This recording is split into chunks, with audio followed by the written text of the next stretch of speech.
నేను సాహితీ వారసత్వం కలిగి ఉన్నాను. ఎందుకంటే మా తాతగారు స్కూల్ హెడ్ మాస్టర్గా పనిచేసేవారు. ఆయన బహుముఖ ప్రజ్ఞాశాలి. 1927లోనే చెన్నైలో తన బుక్స్ పబ్లిష్ చేసుకున్నాడు. అలాంటి బహుముఖ ప్రజ్ఞాశాలి మనోని కావడం వల్ల సాహిత్యం అనేది మీద మక్కువ పెంచుకునేటువంటి అవకాశం దొరికింది. అదే కాకుండా మా అమ్మగారు గొప్ప కవయిత్రి, చందోబద్ధంగా కవిత్వం రాసేవారు. వరంగల్ జిల్లాలో మరి ఆమె గొప్ప కవయిత్రిగా పేరెన్నిక పొందడమే కాకుండా మన భారతరత్న పివి నరసింహారావు గారి మన్ననలు కూడా పొందింది. అలాంటి తల్లి కొడుకుగా తెలుగు సాహిత్యం కాకుండా ఆంగ్ల సాహిత్యం మీద మక్కువ పెంచుకున్నారు. అయితే నాకు చదివే క్రమంలో డాఫోడిల్స్, విలియం వర్డ్స్వర్త్ రాసినటువంటి డాఫోడిల్స్, ఆయన ఒక కొండల మీద గుట్టల మీద ఒక మేఘంలాగా తేలిపోతున్నప్పుడు 10,000 డాఫోడిల్స్ చూశాడు. ఎంతో ఆనందం, అమితానందం కలిగింది ఆయనకి.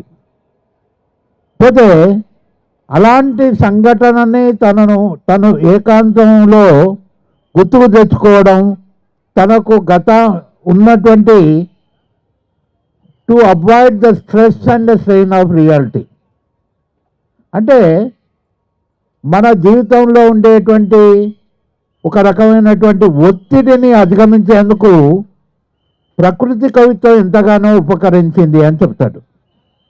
ఆ తర్వాత జాన్ కీట్స్ రాసినటువంటి ఓడ్ టు బ్యూటీ, ఓడానా గ్రేషనన్, పోతే ఓడ్ టు నైటింగేల్, ఇవి చదివాను. ఓడ్ టు బ్యూటీ బాగా నచ్చింది నాకు. ఆ thing of beauty the joy for ever, దీని ఆధారంగా తెలుగులో ఒక పాట కూడా పుట్టుకొచ్చింది. అందమే ఆనందం, ఆనందమే జీవితం మకరందం. అందమే ఆనందం, ఆనందమే జీవితం మకరందం అనే పాటకు మూలం ఎవరంటే జాన్ కీట్స్ గారు. A thing of beauty the joy forever, its loveliness increases, దాని యొక్క ఏంటిది మనోహరం, మొత్తం మనస్సుల్ని హరించేటువంటి తత్వం ఏదైతుందో శాశ్వతంగా ఉండిపోతుంది. ఇక్కడ మనం అందం అంటే ఏదో భౌతికమైన అందం అని కాకుండా ఇంటలెక్చువల్ బ్యూటీగా, స్పిరిచువల్ బ్యూటీగా తీసుకోవాలి. భౌతికమైనటువంటి అందం గురించినటువంటి భావన కవికి లేదు అసలు. జాన్ కీట్స్ ఏమన్నాడంటే, జాన్ కీట్స్ని మనం ఏమనంటామంటే ద వర్షిప్పర్ ఆఫ్ బ్యూటీ అంటాం. ఆ poet of beauty, and out standing poet of beauty. ఆయన ఏమన్నాడంటే, I like the mighty idea of beauty in all things అన్నాడు. అన్ని విషయాల లోపల అందం అనే గొప్పతనాన్ని నేను గమనిస్తూ ఉంటా, అది నాకు ఎంతో ఆనందాన్ని ఇస్తుంది. అంటే ఈ ప్రకృతిలో, ఈ ప్రపంచంలో మనం పుట్టి ప్రకృతి ఆరాధనా తత్వమే కాకుండా మనం కర్తవ్య పరాయణత్వం చేయాలి అని. ఇది ఏంటంటే stopping by woods on a snowy evening. ఇది ఎంత చక్కటి పద్యం అంటే, జవహర్లాల్ నెహ్రూ చనిపోయిన తర్వాత ఒక ప్రధాని హోదాలో 27 మే 1964లో చనిపోయిన తర్వాత ఆయన ప్రైమ్ మినిస్టర్ టేబుల్ మీద ఒక షీట్ ఆఫ్ పేపర్ ఉంది.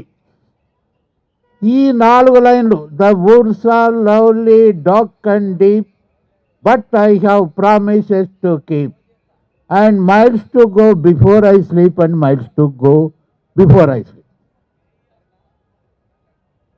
ముఖ్యంగా అడవుల గుండా ప్రయాణం, గుర్రం మీద ప్రయాణం చేయడం, చీకటి అవుతుంది. ఈ అడవులు ఎంత అందంగా ఉన్నాయి, నా మనసును దోచేస్తున్నాయే, ఇక్కడే ఉండిపోతాను నేను అంటే గుర్రం ఏంటంటే గుర్రంకు ఈస్థెటిక్ సెన్స్ ఉండదు. ఓరి వేలవా నీకు ఏం పుట్టిందిరా ఇంత అర్ధరాత్రి పూట ఇక్కడ ఉంటే, ఇక్కడ క్రూర మృగాలు ఉన్నటువంటి అడవి నిన్ను నన్ను చంపేస్తుంది కాబట్టి చంపేస్తాయి అవి. ఆ క్రూర మృగాలకు బలైపోతాం మనం. నీకు ఇంకా బుద్ధి లేదా, ఏం చేస్తున్నావు ఇక్కడ? He gives his harness bells a shake to ask if there is some mistake. అంటే గుర్రం ఏంటంటే నేను తట్టుకోలేను, ఇక్కడ నాకు బాగా చలేస్తుంది, ఈ చలి వల్ల నేను చచ్చిపోతానేమో, తర్వాత నువ్వు ఎట్లా ఇంటికి వెళ్తావు? He gives his harness bells a shake to ask if there is some mistake అని కర్తవ్య పరాయణత్వం ఇక్కడ ఎవరు చేస్తున్నారు? ఒక మనిషికి తన గుర్రం చేస్తుంది.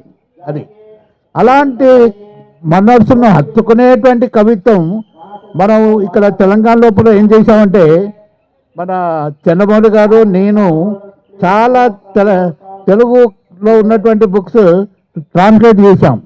అవకాశం దొరకడం, మనం మన సాహిత్యాన్ని విదేశీయులు కూడా చదివేందుకు సరైనటువంటి అవకాశం అలా దొరుకుతుంది.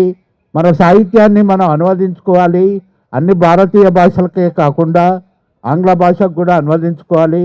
చంద్రమౌళి గారు ఉన్నారు, నేనున్నాను, ఇంకా చాలామంది అనువాదకులు వస్తున్నారు ఆంగ్లంలో చేసేవాళ్ళు. వారి యొక్క సేవల్ని వినియోగించుకొని మన యొక్క తెలుగు సాహిత్యానికి ఉన్నటువంటి గౌరవ స్థానాన్ని మనం ఇంకా పెంపొందించుకోవాలని చెప్తూ, నాకు ఇచ్చినటువంటి అవకాశానికి అందరికీ కృతజ్ఞతలు తెలుపుతూ ముగిస్తున్నాను. Wish you all the best.